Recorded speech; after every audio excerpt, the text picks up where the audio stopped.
Story 1. It was a late evening when I found myself driving through a small, forgotten town. The streetlights flickered like ghosts in the distance, and the road was empty, save for the occasional stray cat or wind-blown leaf. My car, battered from a long road trip, sputtered and slowed as I passed a faded sign that read, "The Crescent Hotel, rooms available." I didn't plan on staying, but the night was getting colder, and my car needed fuel. Pulling into the parking lot, I couldn't help but notice the eerie silence surrounding the building. It looked like any other old hotel, except for the broken windows, cracked walls, and the strange chill in the air. There was something unsettling about it, but I shrugged it off. I was tired. A warm bed was all I needed. The receptionist, an elderly woman with hollow eyes, barely acknowledged me as I checked in. She handed me a key without saying a word, and as I turned to leave, she whispered, "Room 13."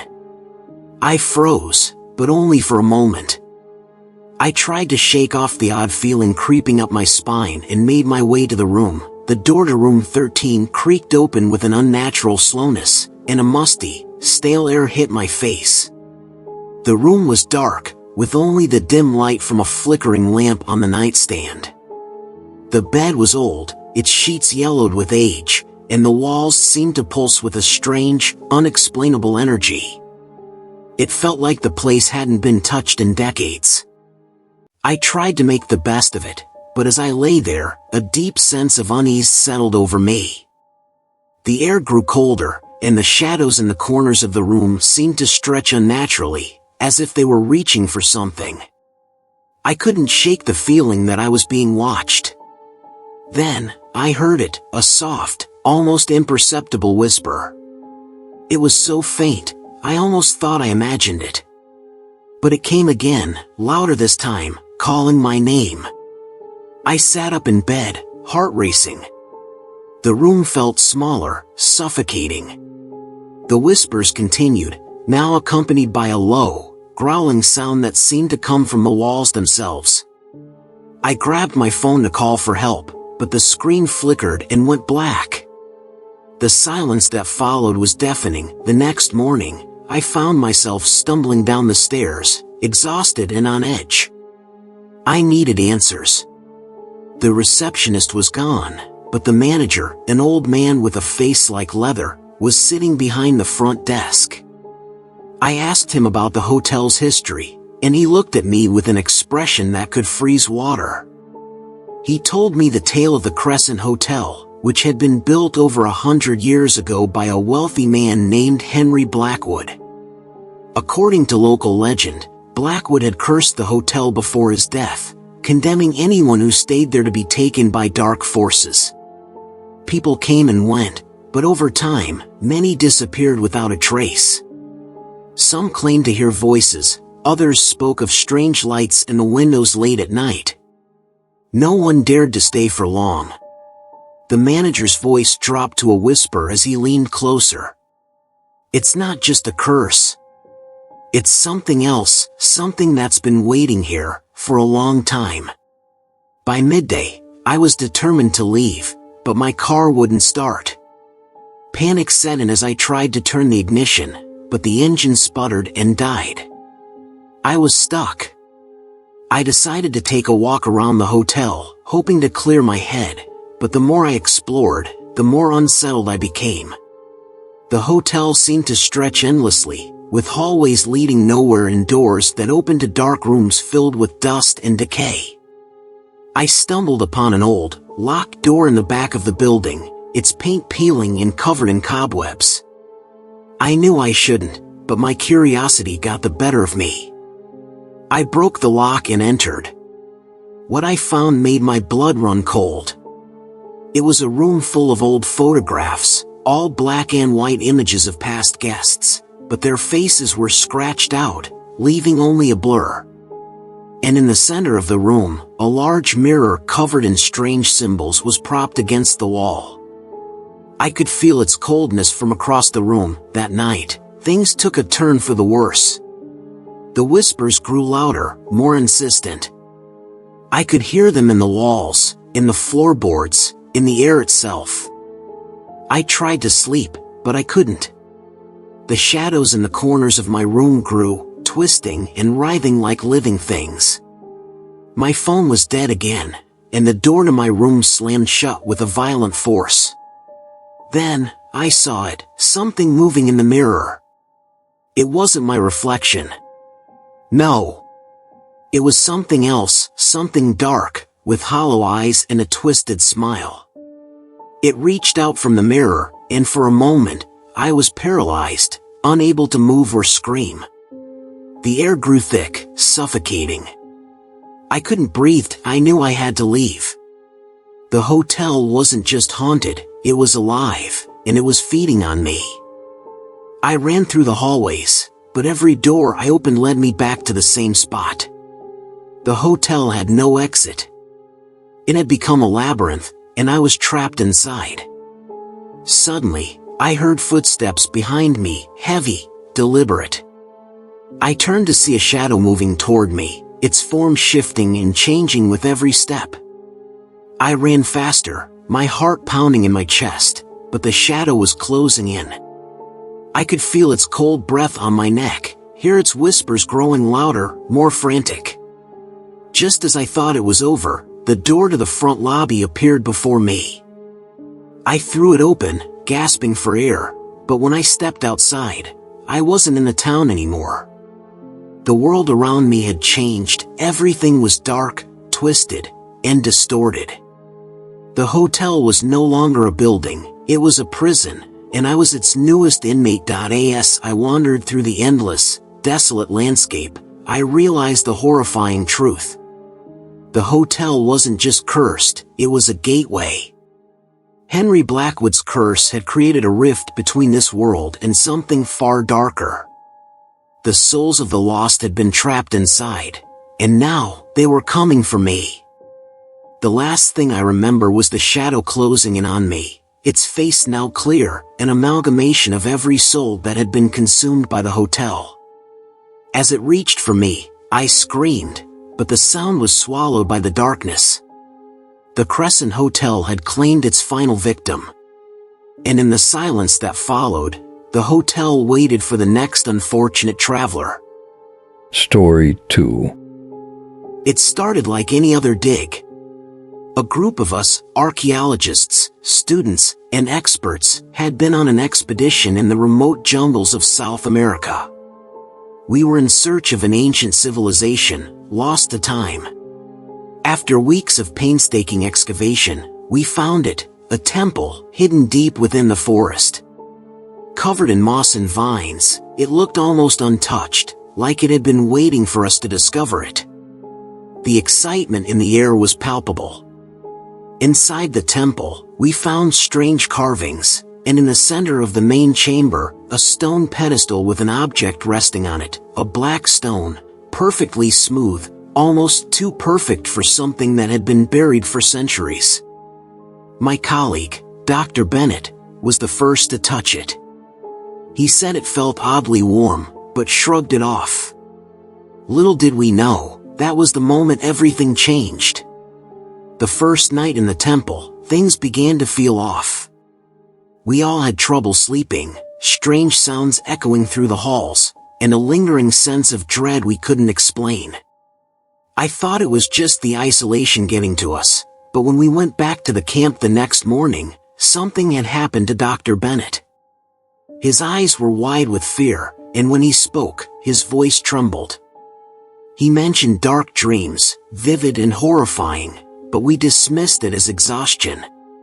At least, until we found the first body. It didn't take long for the rest of us to experience what Dr. Bennett had described. It started small, a fleeting shadow in the corner of our vision, a strange sound in the night. But then it escalated. I woke up one morning, drenched in sweat, heart pounding. I had seen something. A figure in the dark, tall, with eyes that seemed to burn into my soul.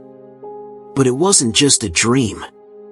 When I looked at my arms, I saw the faintest traces of burns, as if the figure had reached out to touch me. The others began having similar dreams, each one darker and more disturbing. One night, Dr. Bennett spoke of a massive wave crashing over him, dragging him into the depths of the sea. Another of us, Carla, dreamed of being chased through endless hallways, her breath growing short, her legs heavy, but no matter how fast she ran, the shadows closed in on her.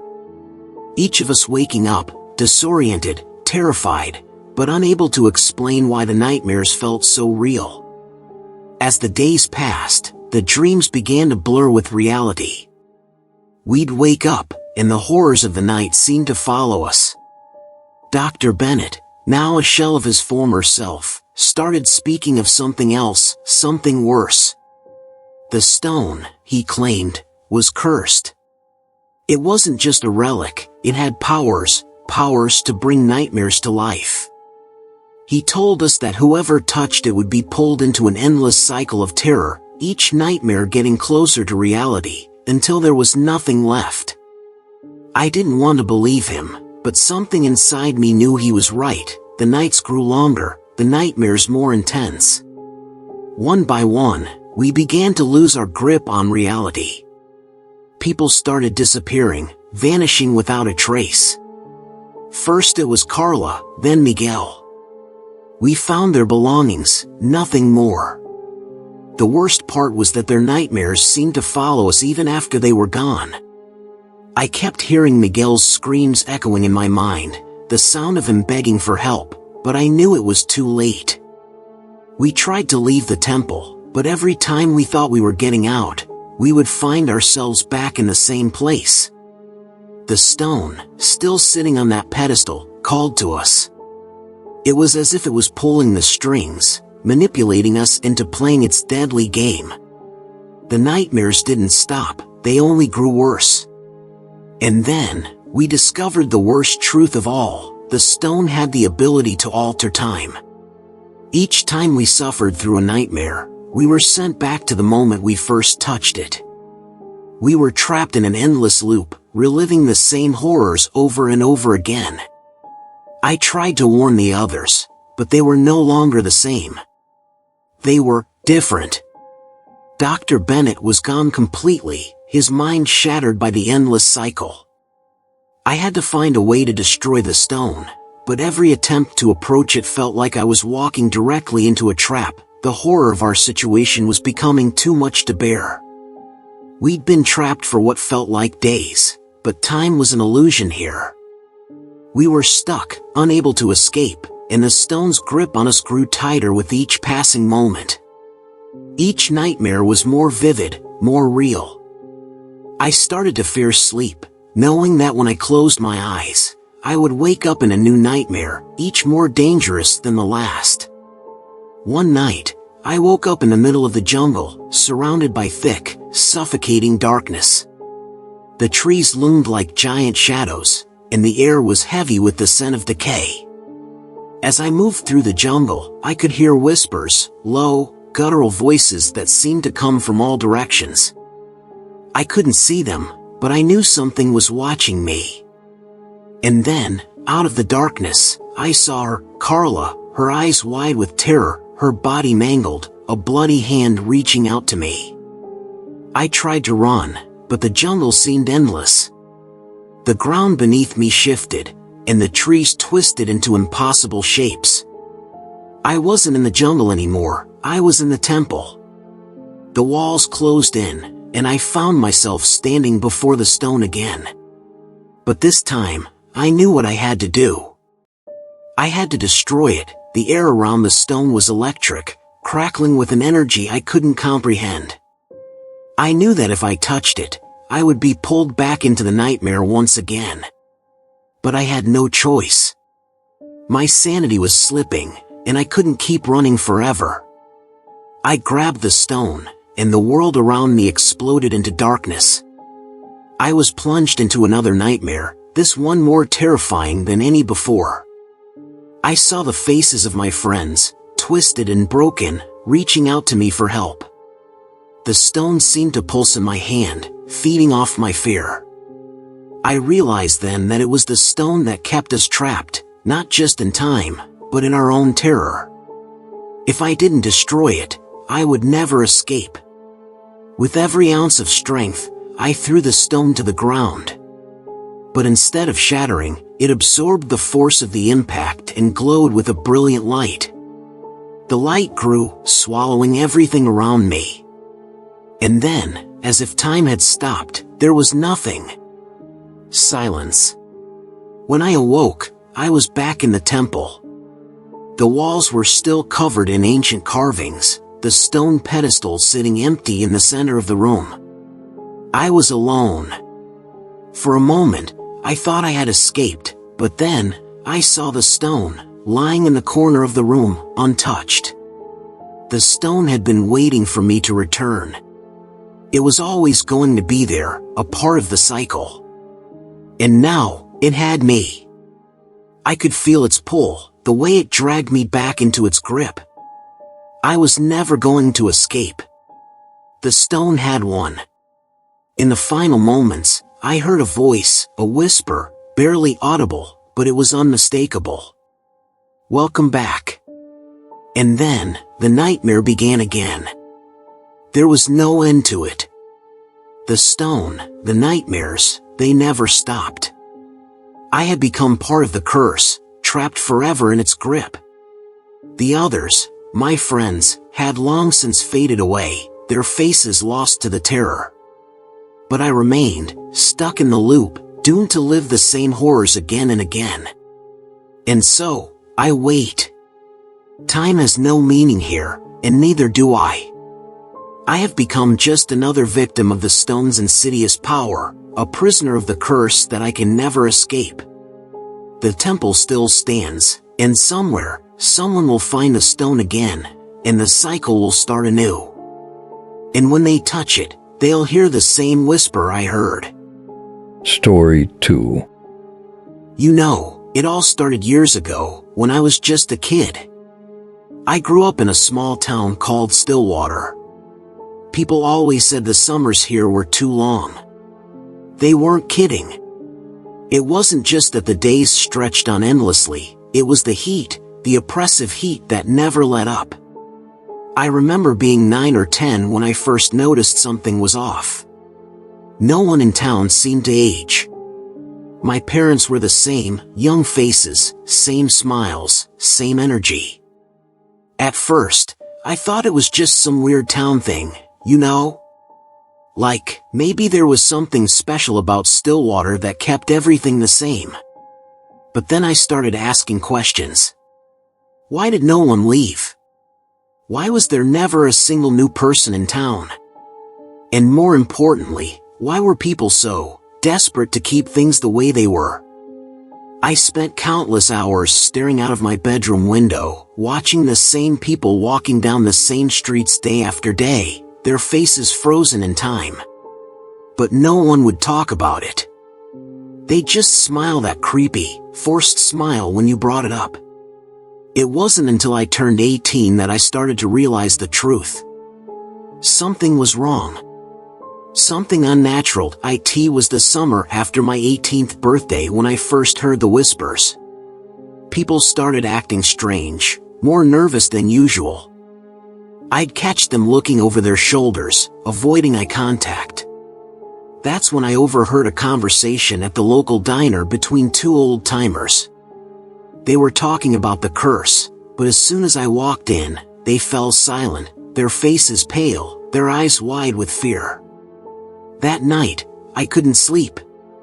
I kept thinking about what I'd heard, about the strange way the town felt. It was like the sun never set, and the days stretched into eternity. I decided I had to find out more.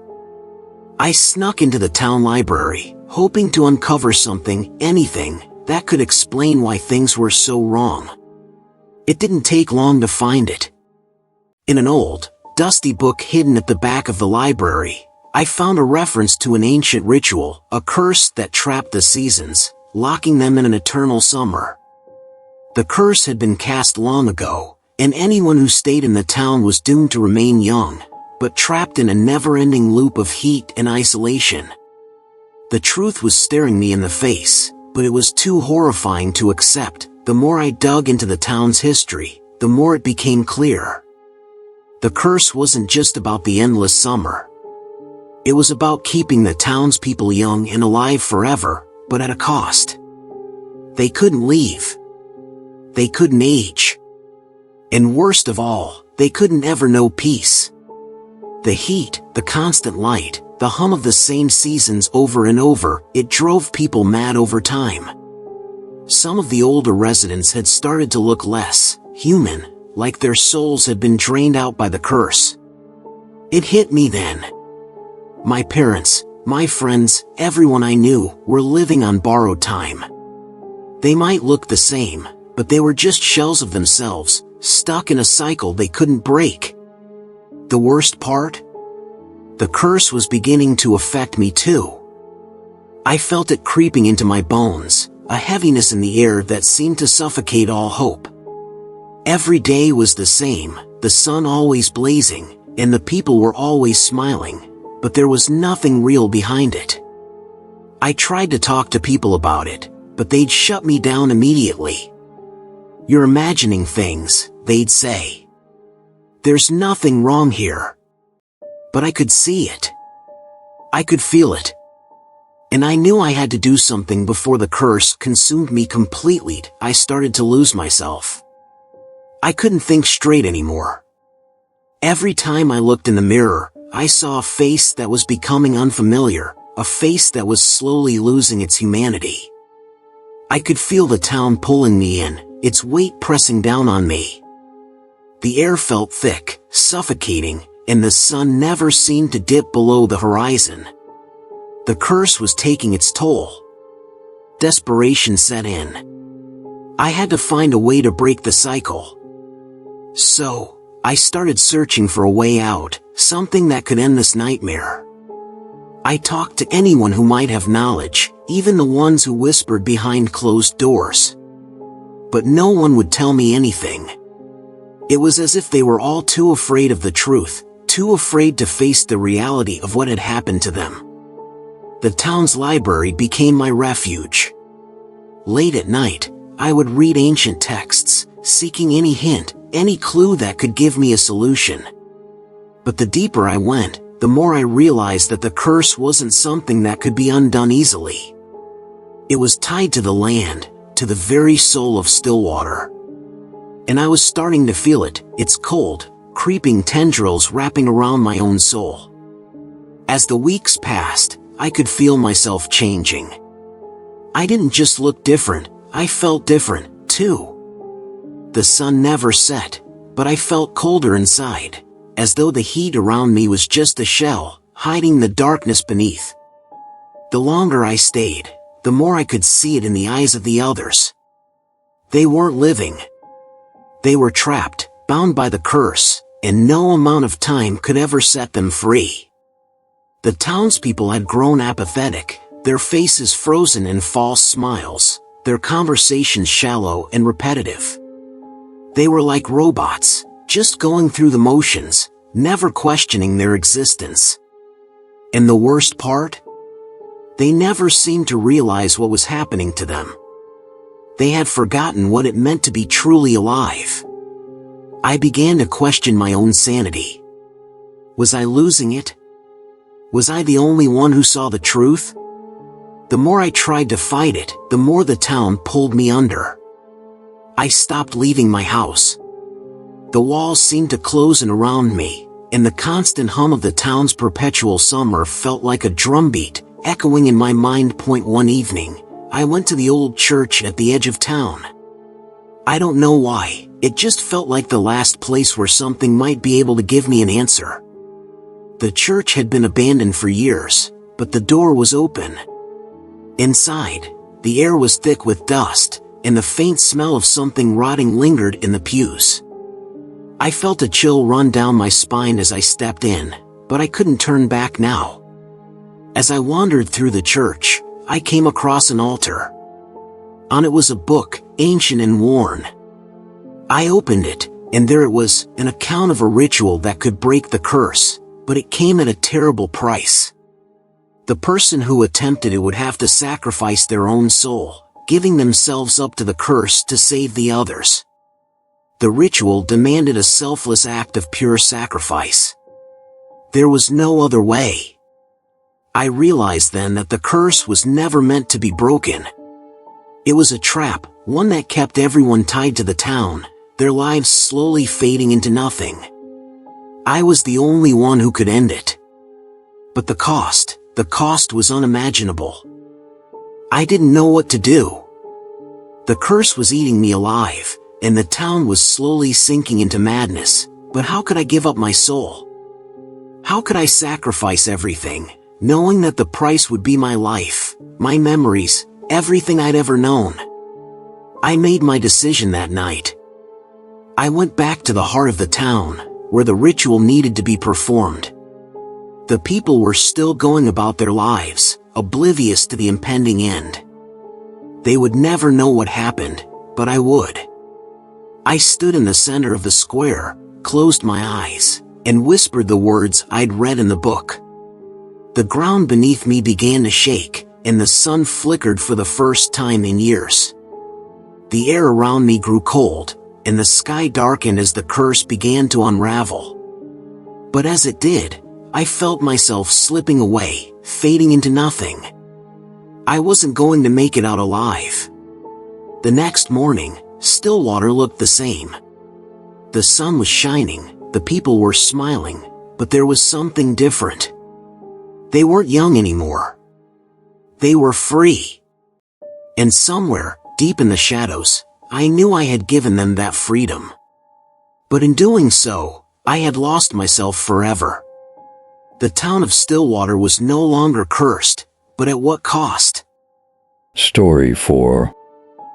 It all started in the 17th century, when a group of women in our village was accused of witchcraft. They were burned alive, their screams echoing through the forest, a sound that, to this day, still haunts the winds. The villagers believed they were responsible for the misfortunes that had plagued our land, cattle dying, crops failing, and strange illnesses spreading like wildfire. But what they didn't know was that the women weren't just victims, they were part of something much darker. My family, my bloodline, was cursed the moment those women died. You see, I'm one of their descendants, and for generations, we've lived with the shadow of their mistakes. Every child born into our family is doomed to face terrifying consequences, sicknesses that no doctor can explain, accidents that seem to happen for no reason, loved ones disappearing without a trace. It's as if the curse follows us, marking us for something our ancestors did wrong. I never believed in all the old stories until I became the next victim. I was young when it started happening to me, strange rashes that wouldn't go away, bruises that appear out of nowhere, and voices whispering to me when no one else was around. It was as if the curse had found me and wasn't letting go. I thought I could outrun it, but that's not how these things work. It didn't take long for me to realize something was wrong. I had heard the stories from my grandmother, the same ones that had been passed down from generation to generation. The women who had been burned, they said, cursed the land as they died, and in turn, cursed their descendants. The closer I got to my 18th birthday, the more I felt its pull. The nightmares started, vivid and terrifying. I'd wake up in the middle of the night, drenched in sweat, my heart racing. Faces of people I'd never met, their eyes hollow and desperate, would stare at me from the shadows. I'd hear their whispers, calling my name, pleading for help. I didn't understand what it all meant at first, but I knew one thing for certain, the curse had reached me. That's when I decided I had to do something. I had to break it. I couldn't keep living in fear, watching as my family members suffered. I began searching through every old book, every dusty corner of our village's library. One night, I found an old journal hidden away, a journal belonging to one of the women who had been executed. It detailed the rituals they performed, rituals that could have stopped the curse if they hadn't been interrupted. And it also spoke of a way to undo it, but at a cost. the more I read, the more I realized that breaking the curse wouldn't be easy. The rituals were complex and dark, involving blood, symbols, and the elements. They were tied to the very soul of the village, and any attempt to reverse them would require me to face the spirits of the women who had been wronged. If I didn't succeed, the curse would claim me, as it had claimed so many before me. The village began to notice my strange behavior. People whispered about me behind closed doors, muttering about my cursed blood. They looked at me with fear in their eyes, as if they could see the curse taking hold. I didn't care. I had to break free from it. I started performing the rituals in secret, in the dead of night. I'd draw symbols in the dirt, light candles, and recite incantations, hoping against hope that they'd work. But every time I tried, something would go wrong. The wind would howl, the ground would shake, and the shadows around me would stretch, as if they were alive. I knew I was getting closer to something, but I was also starting to lose control. The curse wasn't just an inconvenience, it was changing me. I could feel it inside me, a darkness spreading through my veins, seeping into my thoughts. I couldn't tell where the curse ended and where I began. I started seeing things. Horrible things. Faces in the windows, people staring at me from the corners of rooms, and sometimes, when I'd look in the mirror, I wouldn't recognize the person staring back at me. The first price came when my little brother disappeared. He was only 6 years old, and one day, he was just gone. No trace. No sign of a struggle. My parents were devastated, but I knew. I knew the curse had taken him. I had tried to break it, but it was already too late. I searched everywhere, called his name into the woods, begged the spirits to return him. But the village was silent. No one would help me. And I began to wonder, had the curse taken him to punish me for meddling? Was I the cause of his disappearance? The guilt gnawed at me, and I knew I had to keep going, no matter what the cost. As the weeks passed, the rituals grew darker, more dangerous. The spirits of the women were becoming more active, their whispers louder. One night, as I completed one of the rituals in the forest, I felt a cold breath on the back of my neck. I turned, but there was no one there. The voice came again, clear this time, stop. You cannot undo what has been done. I froze, my heart pounding in my chest. The voice was unlike anything I had ever heard, soft, sweet, but full of an unbearable sadness. I wanted to run, but I couldn't move. It was as if something was holding me there, forcing me to listen. The spirits spoke of the curse's origins, of the blood spilled during the witch trials, and how the land had been forever tainted. They warned me that if I kept going, I would not only lose myself but the entire village would fall into darkness. But how could I stop now? How could I give up when my family, my bloodline, had suffered for centuries? Determined to end it once and for all, I prepared for the final ritual. I had gathered everything I needed, blood, herbs, candles, and the journal with the incantations. But as I set everything up, I felt a chill settle in the air. The trees swayed in a wind that wasn't there, and the ground beneath me trembled. I began the incantation, my voice trembling as I spoke the ancient words. The air grew heavy, and a dark shadow emerged before me. It was her, one of the women who had been executed. Her face was twisted in pain, her eyes hollow. She spoke, her voice distant, like a memory. You should have never tried, she whispered. This is not your fight. But it was too late. The ritual reached its peak, and I could feel the curse lifting from the land. But as the dark forces began to fade, something inside me snapped. The cost was more than I had anticipated. I felt my body weaken, my vision blur, and before I knew it, I was on the ground, unable to move. The next morning, the sun rose as usual, but everything felt different. The air was lighter, and there was a strange calm over the village. The curse had been broken, but at what cost? I woke up in my bed, but I wasn't the same. I felt empty. I couldn't remember the last few days. My family was gone, my brother never returned, and the village felt like a place from a distant memory. The people who had been suffering, the ones who had whispered behind closed doors, they were gone. As I stood there, looking at the empty streets, I realized that I had broken the curse, but it had claimed me in return. My family, the village, they were all free now, but I was left to face the consequences alone. And as the wind howled through the trees, I knew I would never escape the price I had paid. Story 5. My great-grandmother, Clara, was a well-known medium. People came to her from all over, seeking her help to contact the dead. She was gifted, or cursed, depending on how you looked at it, with the ability to speak to spirits. For years, she used her talents to guide grieving families, to help lost souls find peace. But one fateful night, she made a mistake. She tried to reach out to something darker, something forbidden. In her desperation to contact a powerful spirit, she invoked forces beyond her control. The entity that answered was not benevolent, it was ancient, malicious, and it attached itself to Clara.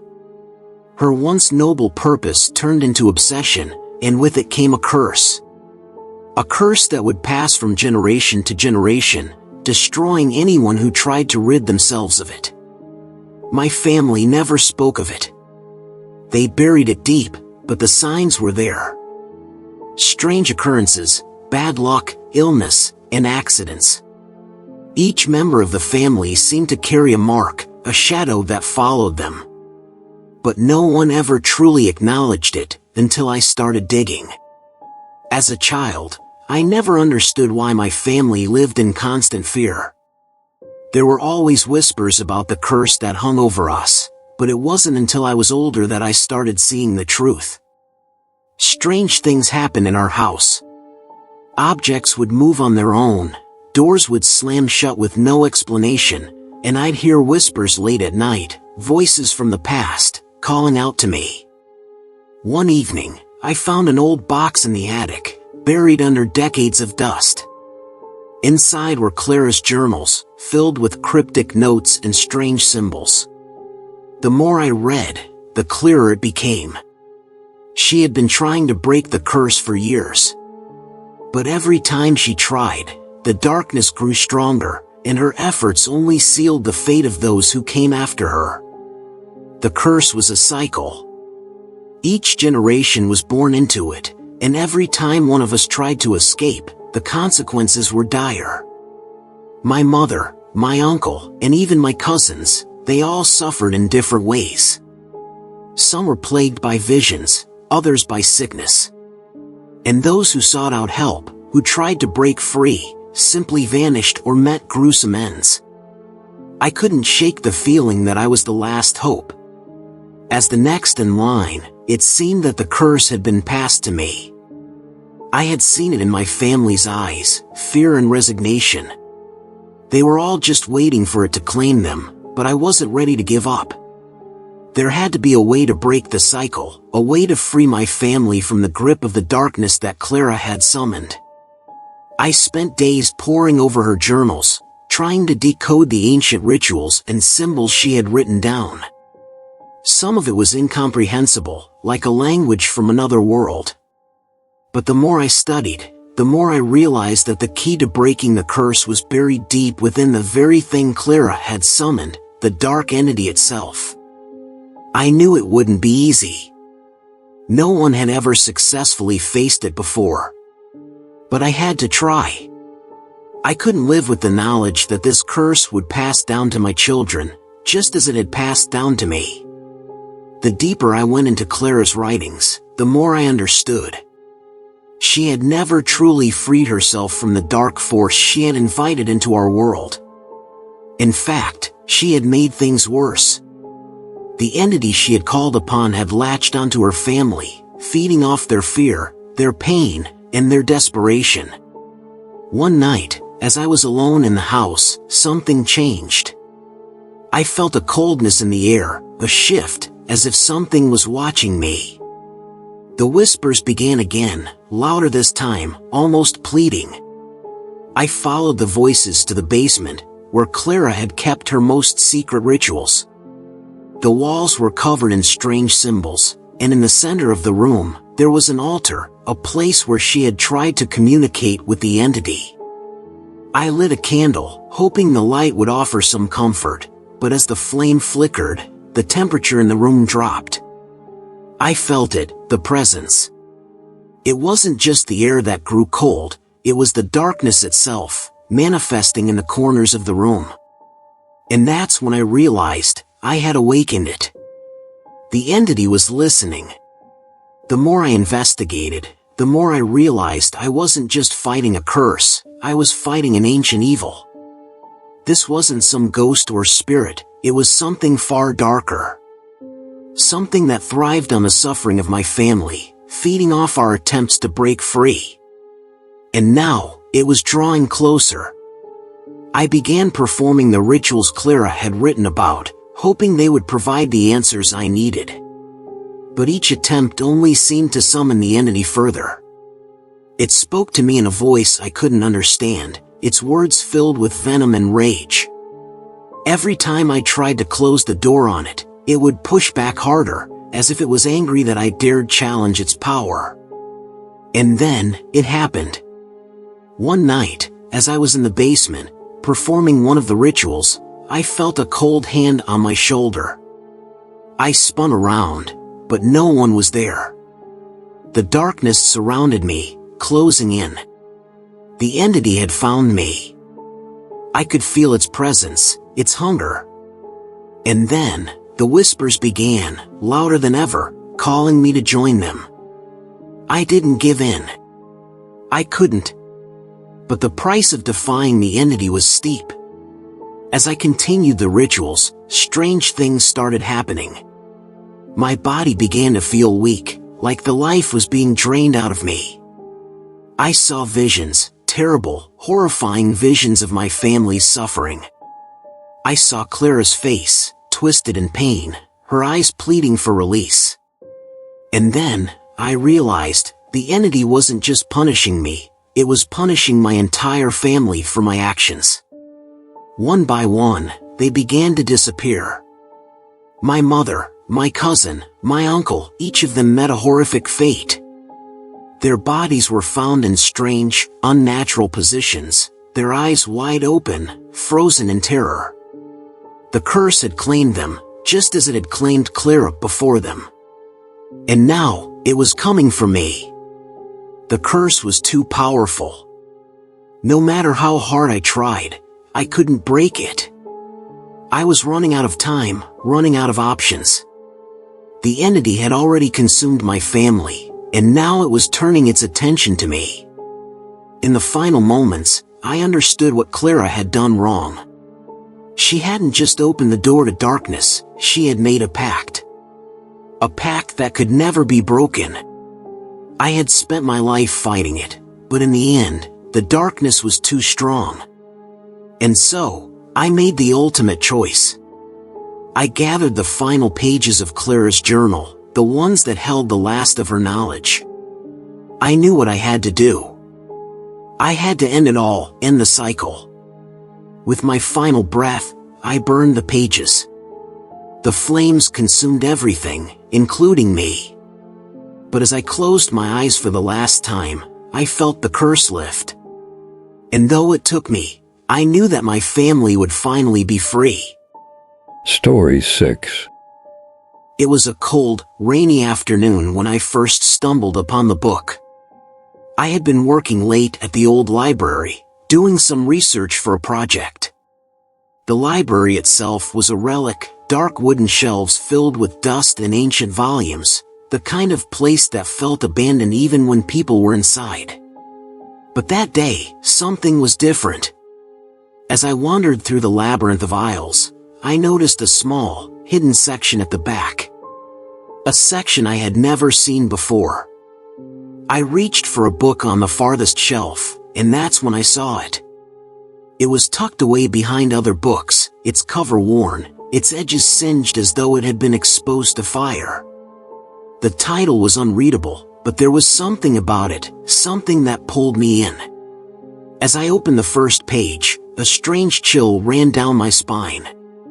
The ink on the paper was faded, but the words were unmistakably written in a language I didn't recognize. My heart raced as I began to read, unable to stop myself.